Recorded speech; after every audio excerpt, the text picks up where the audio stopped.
Roger, copy mission. We live in an age of astonishing advances. Sending at about 0.75 meters per second. Engineers can land a car-sized rover on Mars. Touchdown confirmed. Receiving live. Physicists probe the essence of all matter, while we communicate wirelessly on a vast worldwide network. But underlying all of these modern wonders is something deep and mysteriously powerful. It's been called the language of the universe, and perhaps it's civilization's greatest achievement. Its name? Mathematics. But where does math come from? And why in science does it work so well? Albert Einstein wondered, how is it possible that mathematics does so well in explaining the universe as we see it? Is mathematics even human? There doesn't really seem to be an upper limit to the numerical abilities of animals. And is it the key to the cosmos? Our physical world doesn't just have some mathematical properties, but it has only mathematical properties. The great math mystery. Next on Nova.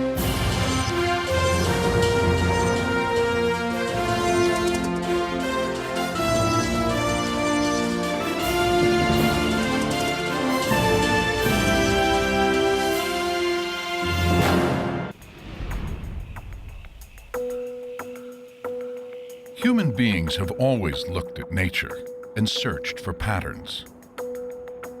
Eons ago, we gazed at the stars and discovered patterns we call constellations, even coming to believe they might control our destiny.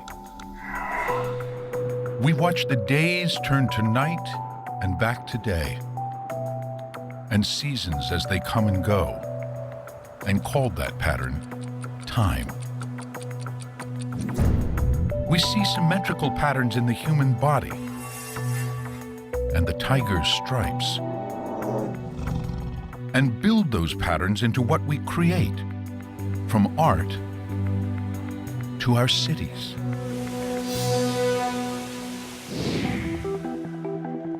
But what do patterns tell us? Why should the spiral shape of the Nautilus shell be so similar to the spiral of a galaxy? Or the spiral found in a sliced open head of cabbage? When scientists seek to understand the patterns of our world, they often turn to a powerful tool, mathematics.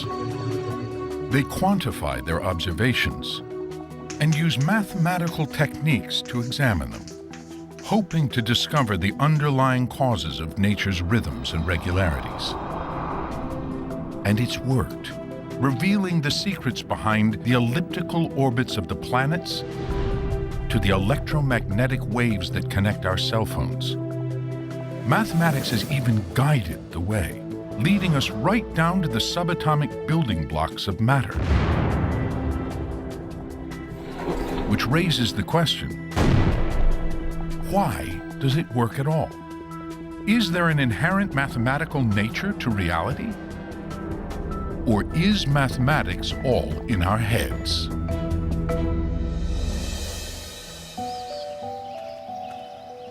Mario Livio is an astrophysicist who wrestles with these questions. He's fascinated by the deep and often mysterious connection between mathematics and the world. If you look at nature, there are numbers all around us. You know, look at flowers, for example. So there are many flowers that have 3 petals like this, or 5 like this.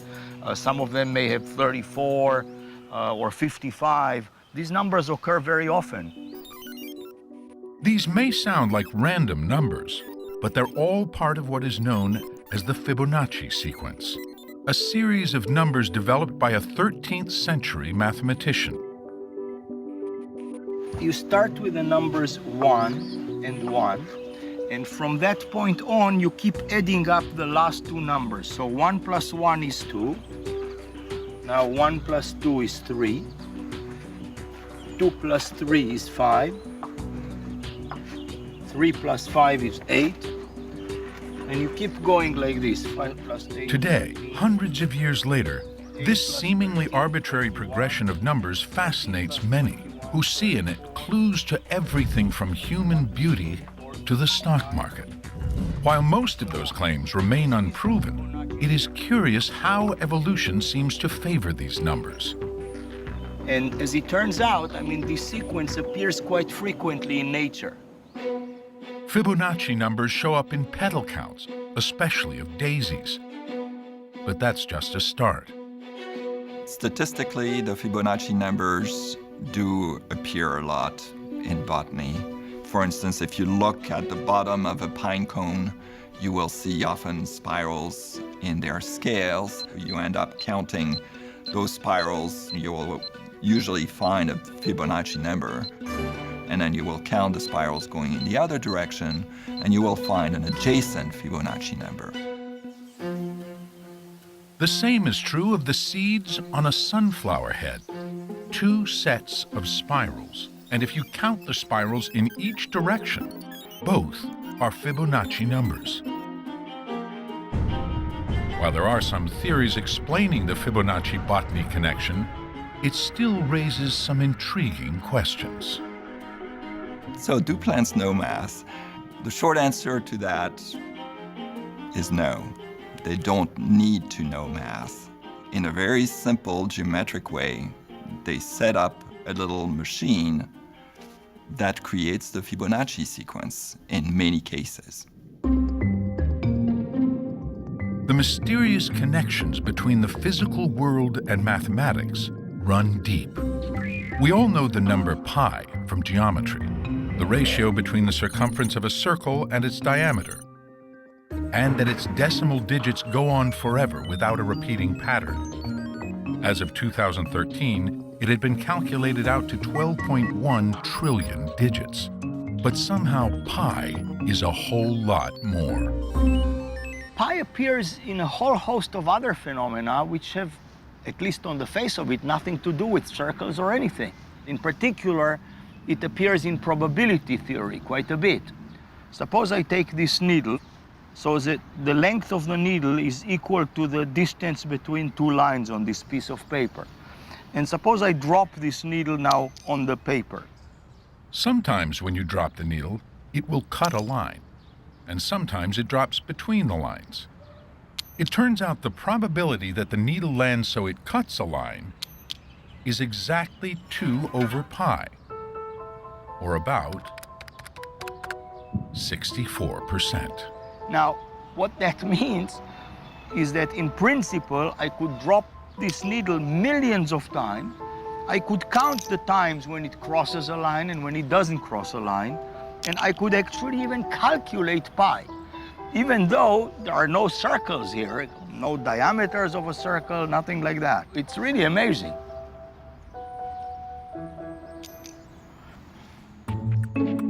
Since pi relates a round object, a circle, with a straight one, its diameter, it can show up in the strangest of places. Some see it in the meandering path of rivers. A river's actual length as it winds its way from its source to its mouth, compared to the direct distance, on average seems to be about pi. Models for just about anything involving waves will have pi in them. Like those for light and sound.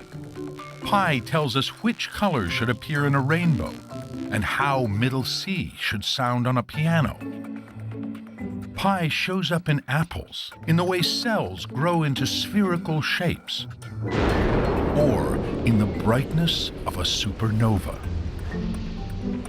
One writer has suggested it's like seeing pi on a series of mountain peaks, poking out of a fog-shrouded valley. We know there is a way they're all connected, but it's not always obvious how.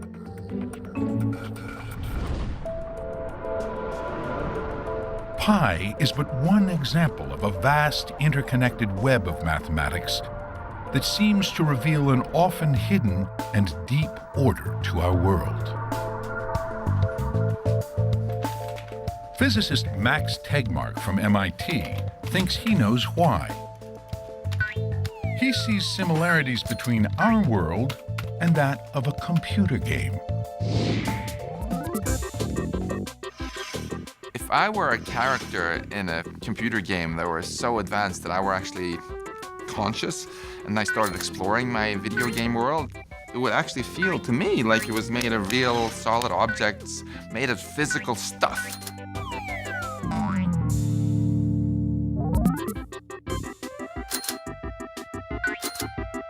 Yet if I started studying, as the curious physicist that I am, the properties of this stuff, the equations by which things move and the equations that give the stuff its properties, I would discover eventually that all these properties were mathematical. The mathematical properties that the programmer had actually put into the software that describes everything. The laws of physics in a game, like how an object floats, bounces, or crashes, are only mathematical rules created by a programmer. Ultimately, the entire universe of a computer game is just numbers and equations. That's exactly what I perceive in this reality too as a physicist, that the closer I look at things that seem non-mathematical, like my arm here in my hand, the more mathematical it turns out to be.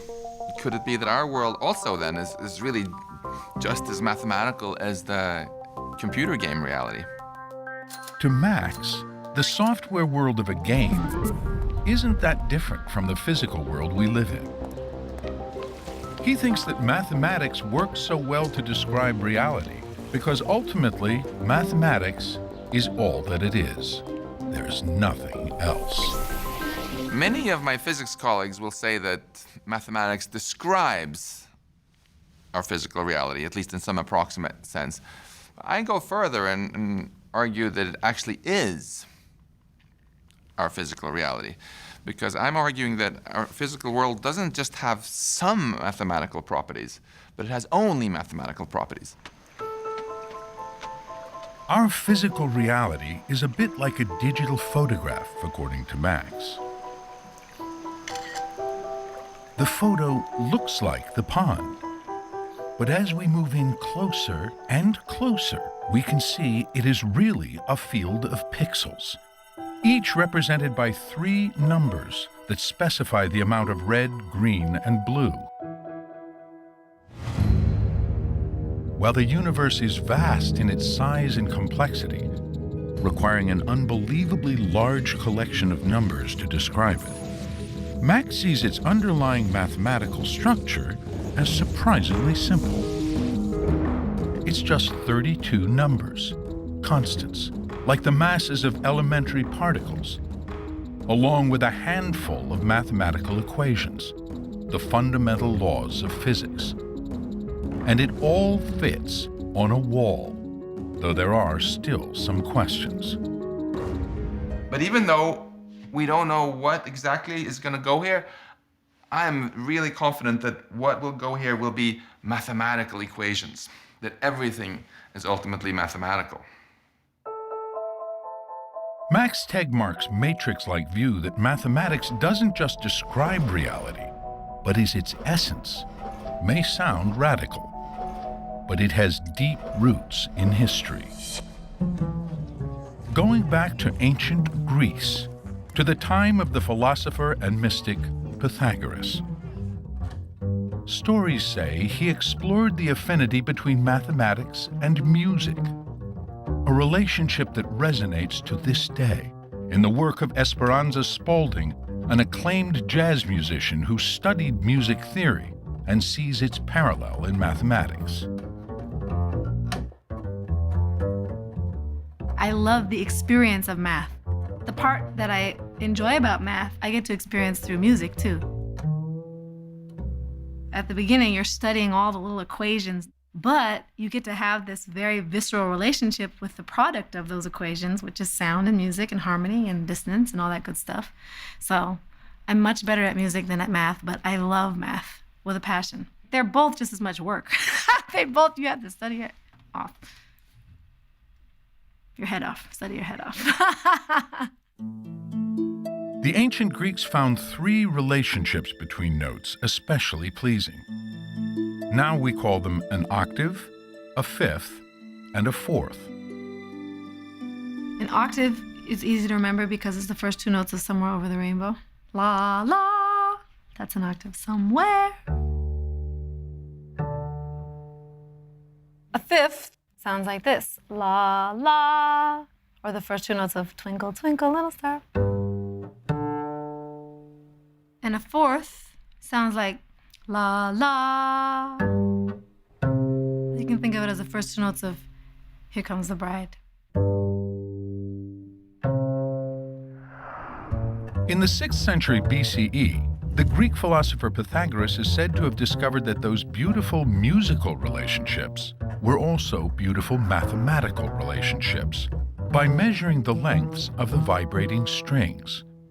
In an octave, the string lengths create a ratio of 2 to 1. In a fifth, the ratio is 3 to 2, and in a fourth, it is 4 to 3. Seeing a common pattern throughout sound, that could be a big eye-opener of saying, well, if this exists in sound, and if it's true universally through all sounds, this ratio could exist universally everywhere, right? And doesn't it? Pythagoreans worshiped the idea of numbers. The fact that simple ratios produced harmonious sounds was proof of a hidden order in the natural world, and that order was made of numbers. A profound insight that mathematicians and scientists continue to explore to this day. In fact, there are plenty of other physical phenomena that follow simple ratios.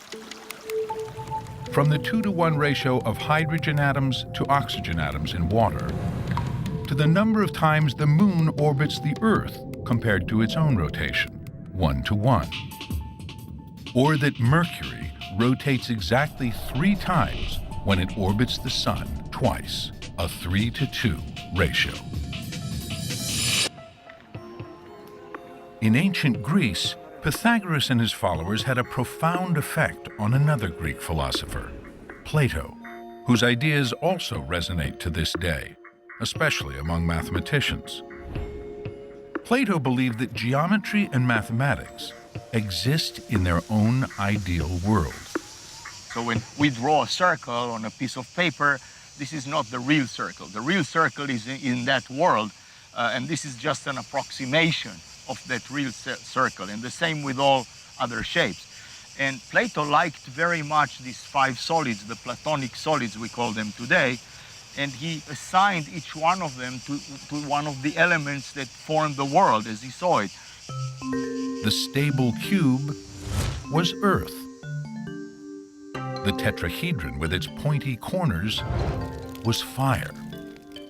The mobile-looking octahedron Plato thought of as air. And the 20-sided icosahedron was water. And finally, the dodecahedron, this was the thing that signified the cosmos as a whole. So Plato's mathematical forms were the ideal version of the world around us, and they existed in their own realm. And however bizarre that may sound, that mathematics exists in its own world, shaping the world we see, it's an idea that to this day many mathematicians and scientists can relate to. The sense they have when they're doing math that they're just uncovering something that's already out there. I feel quite strongly that mathematics is discovered. In my work as a mathematician, it always feels to me there is a thing out there and I'm kind of trying to find it and understand it and touch it. As someone who actually has had the pleasure of making new mathematics, it feels like there's something there before you get to it. If I have to choose, I think it's more discovered than invented, because I think there's a reality to what we study in mathematics. When we do good mathematics, we're discovering something about the way our minds work in interaction with the world. Well, I know that because that's what I do. I come to my office, I sit down in front of my whiteboard, and I try and understand that thing that's out there. And every now and then I'm discovering a new bit of it. That's exactly what it feels like. To many mathematicians, it feels like math is discovered rather than invented. But is that just a feeling? Could it be that mathematics is purely a product of the human brain? Meet Sham, a bona fide math whiz. 800 on the SAT math. That's pretty good. And you took it when you were how old? 11. 11. Wow, that's like a perfect score. Where does Sham's math genius come from? It turns out we can pinpoint it, and it's all in his head. Using fMRI, scientists can scan Sham's brain as he answers math questions to see which parts of the brain receive more blood, a sign they are hard at work. All right, Sham, we'll start right now, okay, buddy? In images of Sham's brain, the parietal lobes glow an especially bright crimson. He is relying on parietal areas to determine these mathematical relationships. That's characteristic of lots of math-gifted types. In tests similar to Sham's, kids who exhibit high math performance have 5 to 6 times more neuron activation than average kids in these brain regions. But is that the result of teaching and intense practice? Or are the foundations of math built into our brains? Scientists are looking for the answer here, at the Duke University Lemur Center, a 70-acre sanctuary in North Carolina, the largest one for rare and endangered lemurs in the world. Like all primates, lemurs are related to humans through a common ancestor that lived as many as 65 million years ago. Scientists believe lemurs share many characteristics with those earliest primates, making them a window, though a blurry one, into our ancient past. Got a choice here, Terry's. Come on up. Duke professor Liz Brannon investigates how well lemurs, like Terry's here, can compare quantities. Many different animals choose larger food quantities. So what is Terry's doing? What are all of these different animals doing when they compare two quantities? Well, clearly he's not using verbal labels. He's not using symbols. We need to figure out whether they can really use number, pure number, as a cue. To test how well Terry's can distinguish quantities, he's been taught a touchscreen computer game. The red square starts around. If he touches it, 2 squares appear containing different numbers of objects. He's been trained that if he chooses the box with the fewest number, he'll get a reward, a sugar pellet. A wrong answer? We have to do a lot to ensure that they're really attending to number and not something else. To make sure the test animal is reacting to the number of objects and not some other cue, Liz varies the object's size, color, and shape. She has conducted thousands of trials and shown that lemurs and rhesus monkeys can learn to pick the right answer. Terry's obviously doesn't have language, and he doesn't have any symbols for number. So is he counting? Is he doing what a human child does when they recite the numbers 1, 2, 3? No. And yet, what he seems to be attending to is the very abstract essence of what a number is. Lemurs and rhesus monkeys aren't alone in having this primitive number sense. Rats, pigeons, fish, raccoons, insects, horses, and elephants all show sensitivity to quantity. And so do human infants. They're going to be filming him. At her lab on the Duke campus, Liz has tested babies that were only 6 months old. They'll look longer at a screen with a changing number of objects, as long as the change is obvious enough to capture their attention. Liz has also tested college students, asking them not to count, but to respond as quickly as they could to a touchscreen test comparing quantities. The results? about the same as lemurs and rhesus monkeys. In fact, there are humans who aren't as good as our monkeys and others that are far better. So there's a lot of variability in human performance, but in general, it looks very similar to a monkey. Substitute in the 3, you raise that to the 4. Even without any mathematical education, even without learning any number words or symbols, we would still have, all of us as humans, a primitive number sense.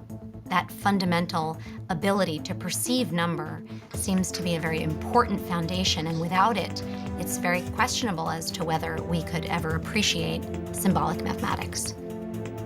The building blocks of mathematics may be pre-programmed into our brains, part of the basic toolkit for survival, like our ability to recognize patterns and shapes, or our sense of time. From that point of view, on this foundation, we've erected one of the greatest inventions of human culture: mathematics. But the mystery remains. If it is all in our heads, why has math been so effective? Through science, technology, and engineering, it's transformed the planet, even allowing us to go into the beyond. As in the work here at NASA's Jet Propulsion Laboratory in Pasadena, California. Roger, copy mission. Coming up on entry. In 2012, Sky Crane has started. they landed a car-sized rover Sending at about 0.75 meters per second as expected. on Mars. Touchdown confirmed. Proceed.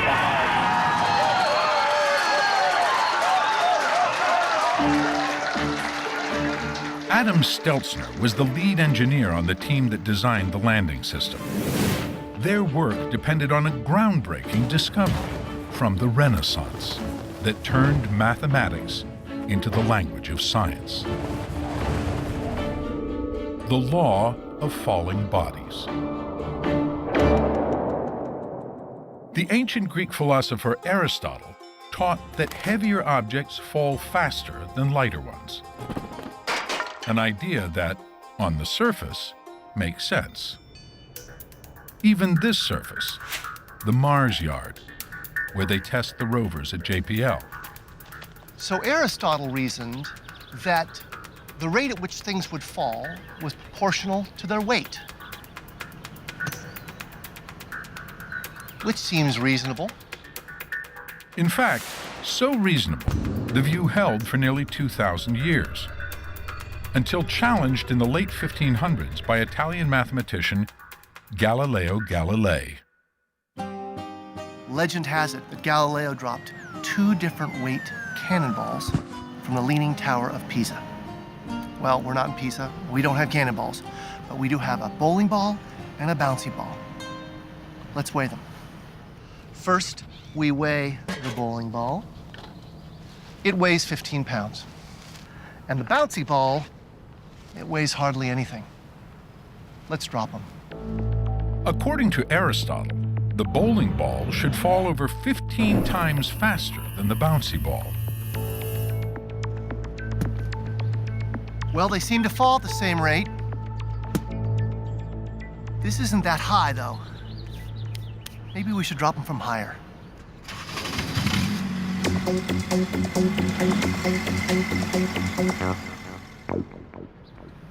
So Ed is 20 feet in the air up there. Let's see if the balls fall at the same rate. Ready? 3, 2, 1, drop.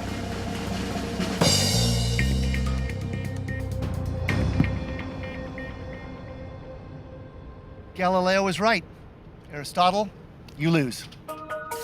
Dropping feathers and hammers is misleading, thanks to air resistance. Well, in my left hand, I have a feather. In my right hand, a hammer. A fact demonstrated on the moon, where there is no air, in 1971 during the Apollo 15 mission. And I'll drop the 2 of them here. How about that? Mr. Galileo was correct. Little balls, soccer balls, So while counterintuitive, vegetables. if you take the air out of the equation, everything falls at the same rate, even Aristotle. But what really interested Galileo was that an object dropped at one height didn't take twice as long to drop from twice as high. It accelerated. But how do you measure that? Everything is happening so fast. Oh, yes! Galileo came up with an ingenious solution. He built a ramp, an inclined plane, to slow the falling motion down so he could measure it. So we're going to use this ramp to find a relationship between distance and time. For time, I'll use an arbitrary unit, a Galileo. 1 Galileo. The length of the ramp that the ball rolls during 1 Galileo becomes 1 unit of distance. So we've gone 1 unit of distance in 1 unit of time. Now let's try it for a 2 count. 1 Galileo, 2 Galileo. In 2 units of time, the ball has rolled 4 units of distance. Now let's see how far it goes in 3 Galileos. 1 Galileo, 2 Galileo, 3 Galileo. In 3 units of time, the ball has gone 9 units of distance. So there it is. There's a mathematical relationship here between time and distance. Galileo's inspired use of a ramp had shown falling objects follow mathematical laws. The distance the ball traveled is directly proportional to the square of the time. That mathematical relationship that Galileo observed is a mathematical expression of the physics of our universe. Galileo's centuries-old mathematical observation about falling objects remains just as valid today. It's the same mathematical expression that we can use to understand how objects might fall here on Earth, roll down a ramp. It's even a relationship that we used to land the Curiosity rover on the surface of Mars. That's the power of mathematics. Galileo's insight was profound. Mathematics could be used as a tool to uncover and discover the hidden rules of our world. He later wrote, "The universe is written in the language of mathematics." Math is really the language in which we understand the universe. We don't know why it's the case that the laws of physics and the universe follows mathematical models, but it does seem to be the case. While Galileo turned mathematical equations into laws of science, it was another man, born the same year Galileo died, who took that to new heights that crossed the heavens. His name was Isaac Newton. He worked here at Trinity College in Cambridge, England.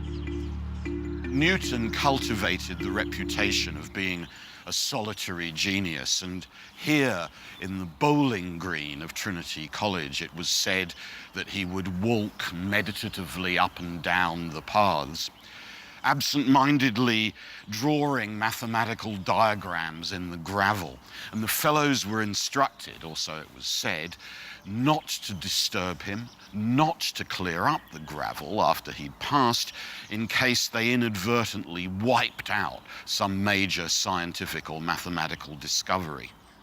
In 1687, Newton published a book that would become a landmark in the history of science. Today, it is known simply as the Principia. In it, Newton gathered observations from around the world and used mathematics to explain them. For instance, that of a comet seen widely in the fall of 1680. He gathers data worldwide in order to construct the comet's path. So for November the 19th, he begins with an observation made in Cambridge in England at 4:30 a.m. by a certain young person, and then at 5 in the morning at Boston in New England.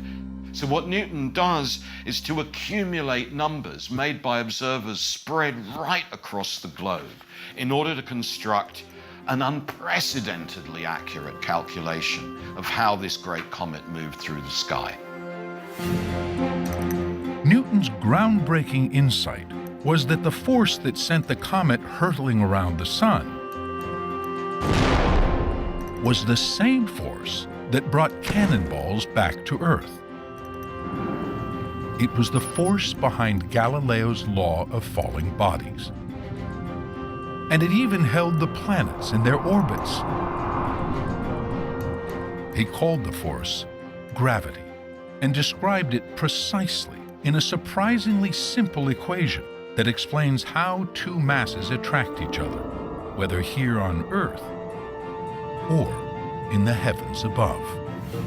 What's so impressive and so dramatic is that a single mathematical law would allow you to move throughout the universe.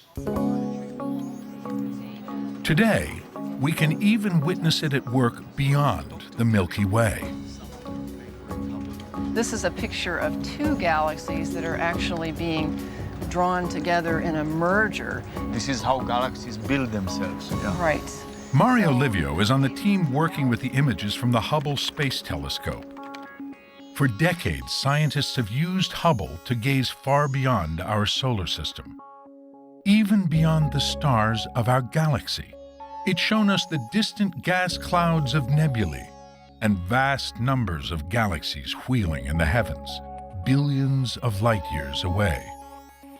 And what those images show is that throughout the visible universe, as far as the telescope can see, the law of gravity still applies. You know, Newton wrote these laws of gravity and of motion based on things happening on Earth and the planets in the solar system and so on. But these same laws, these very same laws, apply to all these distant galaxies and, you know, shape them, and everything about them, how they form, how they move, is controlled by those same mathematical laws. Some of the world's greatest minds have been amazed by the way that math permeates the universe.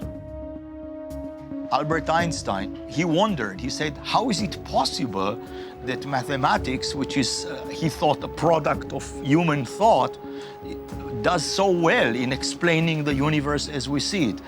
And Nobel laureate in physics, Eugene Wigner, coined this phrase, the unreasonable effectiveness of mathematics. He said that the fact that mathematics can really describe the universe so well, in particular physical laws, is a gift that we neither understand nor deserve. In physics, examples of that unreasonable effectiveness abound. When nearly 200 years ago, the planet Uranus was seen to go off track, scientists trusted the math and calculated it was being pulled by another unseen planet. And so they discovered Neptune. Mathematics had accurately predicted a previously unknown planet. If you formulate a question properly, mathematics gives you the answer. It's like having a servant that is far more capable than you are. So you tell it, do this, and if you say it nicely, then it will do it, and it will carry you all the way to the truth, to the final answer. Evidence of the amazing predictive power of mathematics can be found all around us. I heard it took 5 Elvises to pull them apart. Television, radio, your cell phone, satellites, the baby monitor, Wi-Fi, your garage door opener, GPS, and yes, even maybe your TV's remote. All of these use invisible waves of energy to communicate, and no one even knew they existed until the work of James Maxwell, a Scottish mathematical physicist. In the 1860s, he published a set of equations that explained how electricity and magnetism were related, how each could generate the other. The equations also made a startling prediction. Together, electricity and magnetism could produce waves of energy that would travel through space at the speed of light. Electromagnetic waves. Maxwell's theory gave us these radio waves, X-rays, these things which were simply not known about at all. So the theory had a scope which was extraordinary. Almost immediately, people set out to find the waves predicted by Maxwell's equations. What must have seemed the least promising attempt to harness them is made here, in northern Italy, in the attic of a family home by 20-year-old Guglielmo Marconi. His process starts with a series of sparks.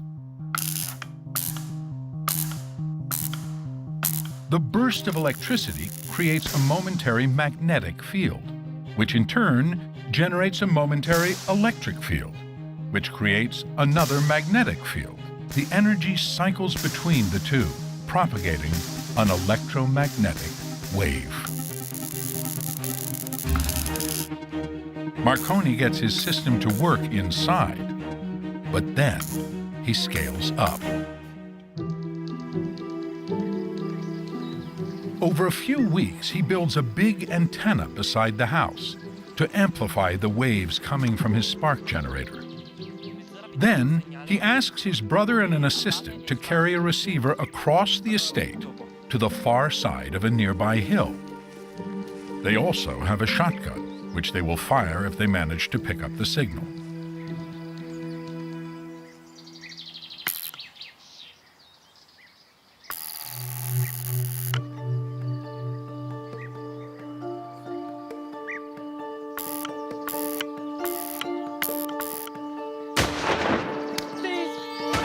And it works. The signal has been detected even though the receiver is now hidden behind a hill. At over a mile, it is the farthest transmission to date. In fewer than 10 years, Marconi will be sending radio signals across the Atlantic. In fact, when the Titanic sinks in 1912, he'll be personally credited with saving many lives, because his onboard equipment allowed the distress signal to be transmitted. Thanks to the predictions of Maxwell's equations, Marconi could harness a hidden part of our world, ushering in the era of wireless communication.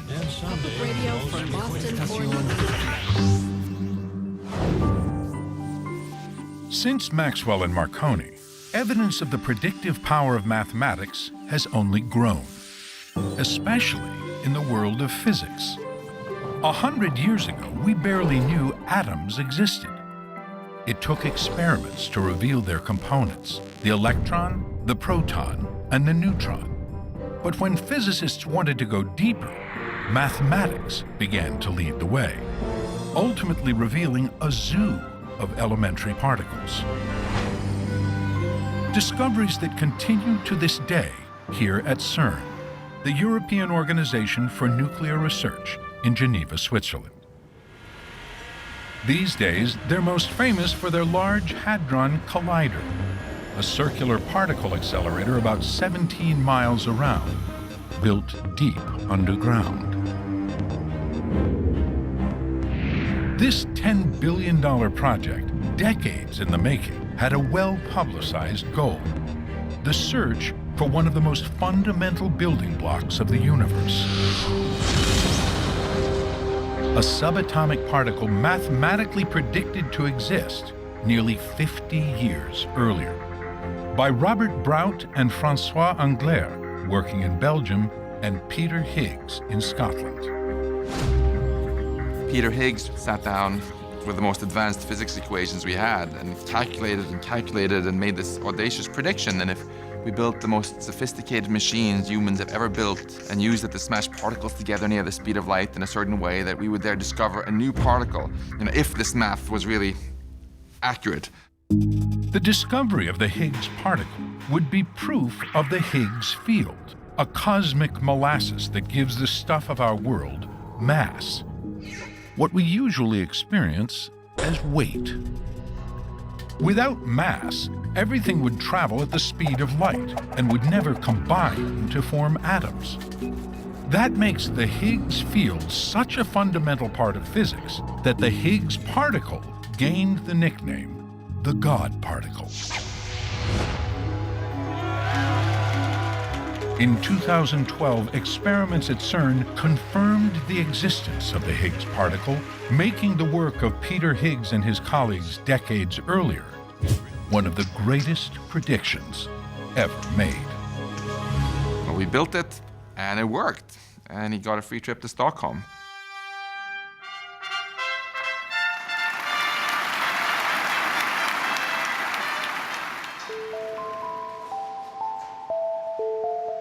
Here you have mathematical theories which make very definitive predictions about the possible existence of some fundamental particles of nature.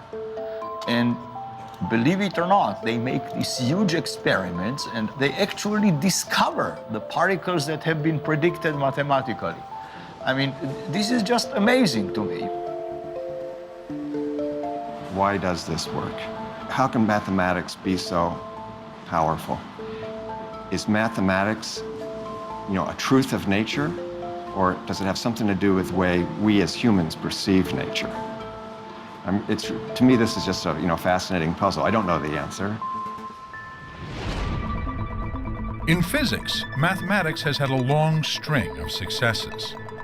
But is it really unreasonably effective? Not everyone thinks so. I think it's an illusion, because I think what's happened is that people have chosen to build physics, for example, using the mathematics that has been practiced, has developed historically. And then they're looking at everything. They're choosing to study things which are amenable to study using the mathematics that happens to have arisen. But actually, there's a whole vast ocean of other things that are really quite inaccessible to those methods. With the success of mathematical models in physics, it's easy to overlook where they don't work that well, like in weather forecasting. There's a reason meteorologists predict the weather for the coming week, but not much further out than that. In a longer forecast, small errors grow into big ones. Daily weather is just too complex and chaotic for precise modeling, and it's not alone. So is the behavior of water boiling on a stove, or the stock market, or the interaction of neurons in the brain, much of human psychology, and parts of biology. Biological systems, economic systems, it gets very difficult to model those systems with math. We have extreme difficulty with that. So I do not see math as unreasonably effective. I see it as reasonably ineffective. Perhaps no one is as keenly aware of the power and limitations of mathematics as those who use it to design and make things, engineers. Look at that wheel. In their work, the elegance of math meets the messiness of reality, and practicality rules the day. Mathematics, and perhaps mathematicians, deal in the domain of the absolute. And engineers live in the domain of the approximate. We are fundamentally interested in the practical.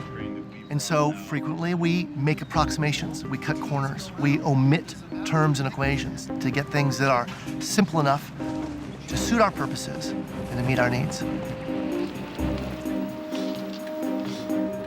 Many of our greatest engineering achievements were built using mathematical shortcuts.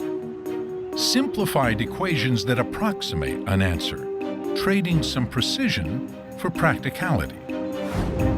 And for engineers, approximate is close enough to take you to Mars. For us engineers, we don't get paid to do things right. We get paid to do things just right enough. Many physicists see an uncanny accuracy in the way mathematics can reveal the secrets of the universe, making it seem to be an inherent part of nature. Meanwhile, engineers in practice have to sacrifice the precision of mathematics to keep it useful, making it seem more like an imperfect tool of our own invention. So which is mathematics? A discovered part of the universe? Or a very human invention? Maybe it's both. What I think about mathematics is that it is an intricate combination of inventions and discoveries. So for example, take something like natural numbers, 1, 2, 3, 4, 5, etc. I think what happened was that people were looking at many things, for example, and seeing that there are 2 eyes, 2 breasts, 2 hands, and so on. And after some time, they abstracted from all of that the number 2. According to Mario, 2 became an invented concept, as did all the other natural numbers. But then, people discovered that these numbers have all kinds of intricate relationships. Those were discoveries. We invented the concept, but then discovered the relations among the different concepts. So is this the answer? That math is both invented and discovered? This is one of those questions where it's both. Yes, it feels like it's already there, but yes, it's something that comes out of our deep creative nature as human beings. We may have some idea to how all this works, but not the complete answer. In the end, it remains the great math mystery.